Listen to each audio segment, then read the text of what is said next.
دبلے پتلے افراد نہار منہ انار کھائیں، صحت مند ہو جائیں گے۔ کھانا بناتے وقت آئل کی جگہ سرسوں کا تیل استعمال کیا جائے تو شوگر کنٹرول میں رہے گی۔ دودھ پلانے والی خواتین کو ٹھنڈی چیزوں کا استعمال کم کرنا چاہیے۔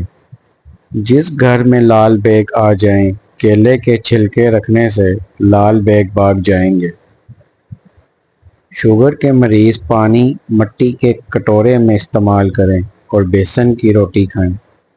چکی کا آٹا استعمال کریں، آپ کی شوگر ہمیشہ کنٹرول میں رہے گی۔ چہرے پر سنبل کے پتوں کا رس استعمال کرنے سے دانے نہیں نکلتے۔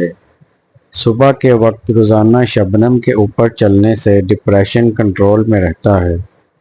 صبح نہار منہ کیلا کھانے سے جسمانی کمزوری دور ہو جاتی ہے۔ شملہ مرچ کا زیادہ استعمال کرنے سے کینسر نہیں ہوتا۔ کدو کا رس پینے سے گردے کا درد رک جاتا ہے۔ کپڑے دھونے والے صابن سے بالوں کو دھویا جائے تو سر کی خشکی ختم ہو جاتی ہے۔ نہار منہ مسواک کرنے سے معدے کی تیزابیت ختم ہو جاتی ہے۔ جو پاؤں پر تیل لگاتا ہے وہ کم بیمار ہوتا ہے۔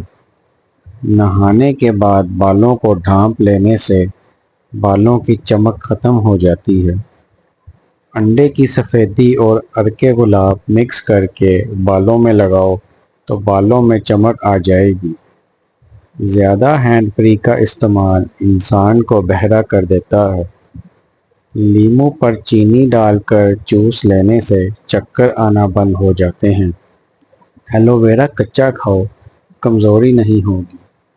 نہاتے وقت جسم پر خالص سرسوں کا تیل لگانے سے جسم کی سستی ختم ہو جاتی ہے۔